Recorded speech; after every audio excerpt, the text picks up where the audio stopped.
the great unknown, the final journey, the upper room. Every civilization has looked into the void and given it a name and a face and made it a god. Now, some of these gods will guide the souls of the dead with mercy and grace. Others will drag you into the underworld for eternal torment. From the fertile desert sands of Kemet to the frozen halls of the Norse, these deities have ruled over mankind since the beginning of time. Tonight we're going to walk through the gates of the underworld. We're going to get to know the complete list of death gods. We're starting in Africa, in the place where obviously life begins. And in African traditions, in general, death is not the end, it is a journey. The ancestors do not disappear. They watch, they guide, they judge. To honor the dead is to keep them alive in spirit. But there are those who still rule the afterlife, ensuring that every soul moves appropriately along its desired path. The first, of course, is Anubis, or more appropriately, Anpu, the jackal-headed Kemetic guardian of the underworld. Anpu weighs the hearts of men against the feather of Ma'at in the very important weighing of the heart ceremony. Of course, there is Asar, also known as Osiris, who was once king of all the world. He was killed and resurrected and became the king of the underworld. He promises resurrection only for those who are worthy. There is in Yoruba tradition Oya. Oya, who is a goddess of storms, but also cemeteries. She stands between life and death, her storms carrying the souls to the beyond. And if she's confronted in battle, she can summon an army of the dead to fight alongside her. Baron Samedi of Haitian voodoo beliefs and West African beliefs. With his top hat, skull face, and wicked grin, he is undeniably a recognizable face, known as both a trickster and a gatekeeper of the underworld. There's Sopdet of Kemetic and Egyptian beliefs. This is the star goddess guiding souls through the afterlife, illuminating the path to eternity. To the Greeks and the Romans, death was a certainty, an unshakable force that even the gods could not deny.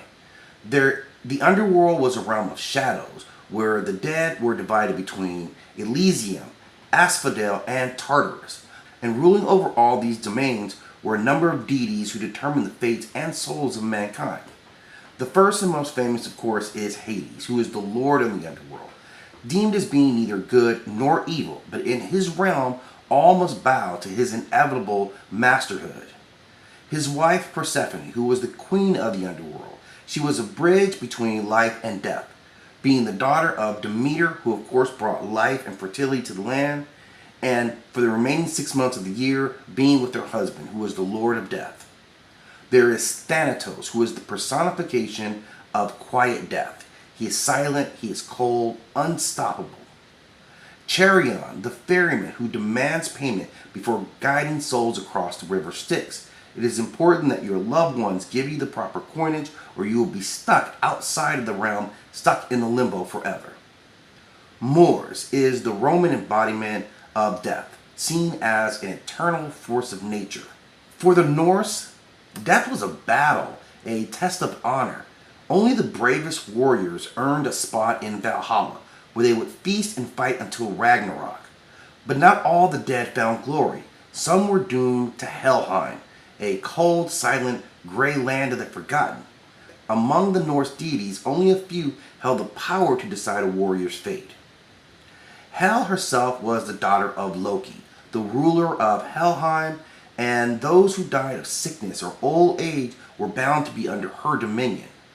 Odin, the Allfather of the Norse, was also a god of war and sacrifice, as well as the dead who had earned their spot in Valhalla through glorious battle. The Valkyries, the fierce warrior maidens, also played their roles, choosing who would live and die on the field of battle. And there's Garm, the monstrous hound that guards the gates of Helheim. He is bloodthirsty and furious, looking for anyone to cross his path that he will attack with all that ferocity. In Hindu beliefs, death is just a cycle. The soul is constantly reborn again and again, bound by the karma until it finds moksha, or liberation. Between life and the afterlife, They are gods who judge, destroy, punish, and transform. Yama is the judge of the dead, the ruler of Naraka, the multi-layered Hindu afterlife. Kali, known as the devourer of time, dances on the battlefield, her necklace strung with skulls. And Shiva, of course, the destroyer, whose third eye sees beyond life and death. For the Celts, death was nothing to fear. It was simply a passage into the other world, a realm beyond time, where the spirits of the dead walked freely, commingling with the gods who guided them and watched over fate, war, and the balance of life and the universe. There is Morrigan, who was a phantom queen of fate. She appears as a crow for those who are doomed to die. Dawn is the guardian of the Irish underworld, waiting to receive the souls of the fallen soldiers. Erewhon is the Welsh ruler of Anwan, a realm where the dead and the living mingle together in a blurry afterlife. For the Aztecs and Maya of Mesoamerica, death was not an end, it was a destination. The afterlife was a vast, multi-layered underworld where only the bravest would reach true paradise, and at its heart stood its very powerful gods, their skeletal faces grinning through the darkness. Mectitlan is the skeletal lord of the Aztec underworld. His consort, Mectitlan, is the Lady of Death, worshipped today during the Dia de los Muertos celebrations. Apuch is also the Mayan god of death. Lurking in the shadows, his breath is the whisper of doom. In China and Japan, death is a journey through the spirit world. Souls must face judgment. They must drink from the river of forgetfulness and be reborn anew. But standing between life and the dead are many gods and spirits who shape the fate of these various souls. Yan Wang is the judge of souls, the ruler of the 10 courts of hell. Ming Po is the goddess of forgiveness, who ensures that the souls don't remember their previous life. The Shinigami are unseen spirits of death, who are waiting to claim those who are due to them. Izanami no Mikoto is the primal goddess of death and creation.